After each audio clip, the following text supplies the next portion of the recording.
What does it say about a man like me to do my reviews in poetry?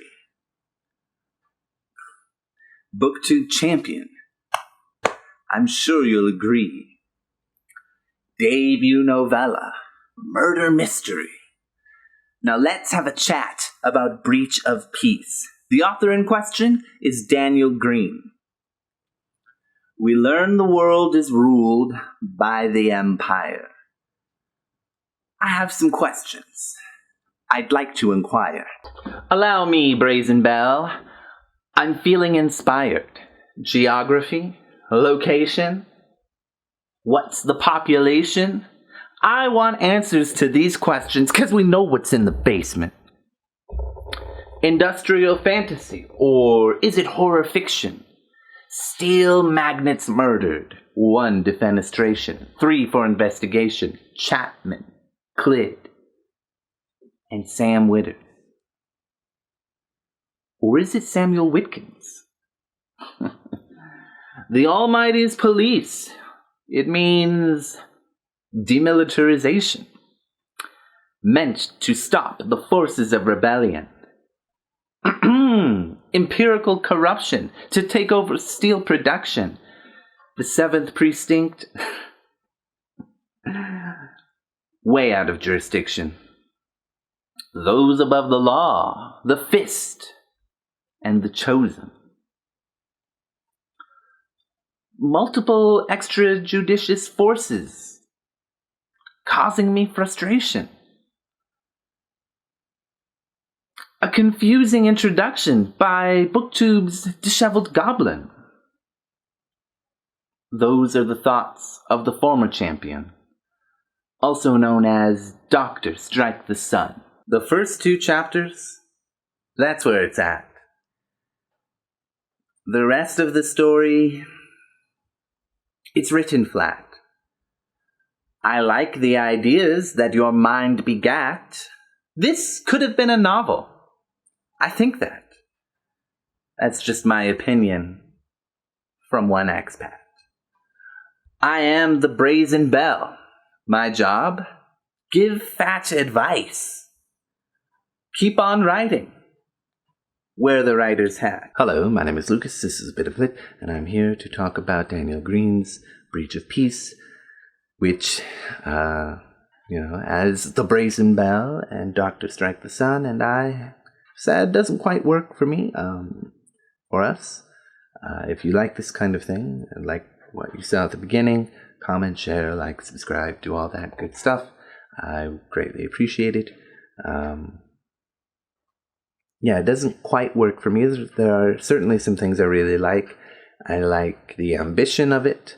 I like the first 2 chapters. Feels like a proper horror and is quite creepy in some ways. After that, it's a bit of a mixed bag. Some parts work for me, some parts don't. I lose interest in the characters quickly. I'm very confused about the way the Empire works, but I suppose there's always some shady dealings with an Empire whenever an Empire is involved. I don't read a lot of fantasy, so maybe there's just some tropes I don't quite understand because I'm not used to them. But it seemed to me that the Almighty created the justice system. It's been a week, or a little over a week since I read it and wrote this whole thing. But it seemed to me that the Almighty created the justice system to replace the police, to replace the military as part of the Empire, and that's why the detectives are praised so highly and this kind of thing. But then also they have the Chosen to do the bidding of the Empire, which the police also do. And I don't know, I feel like I missed something, or there's more to be told later, which is why I feel like this should have been a novel, because so much is put into such a small body, but I just feel like there's not enough to support it, and that's why there needed to be a lot more information to a length that could support all the information that we are to absorb. And yeah, I mean, sure, some of these other issues might have just been extended if it was a novel the issues I had, but I do think that it would have helped the story and the world a lot better, and maybe I would have been more okay with some of these other problems I have. Overall, I think it's fine. I think it's really cool how ambitious he is, and I've seen a lot of his videos talking about the process of making this, and I appreciate how hard he's worked, and I think it's very cool that he's really tried to be as professional about it as possible, and paying editors and getting feedback and all this other stuff. I do wonder, though, how when he started, I haven't seen him in a video talk about this, but maybe he has said something. When did he start creative writing? Writing on his own? Is this the first thing that he's ever tried to write, or is this the first thing that he's had a serious go at? Because it does, have some. It does feel like his darling, and his first darling, so to speak, like the first idea that he thought, yes, this is what I want to write. And while he did go through editors and early readers and this kind of thing, I do think, with practice, whatever the next novella or book or short story that he writes and publishes, I think that will be much better. I expect it will,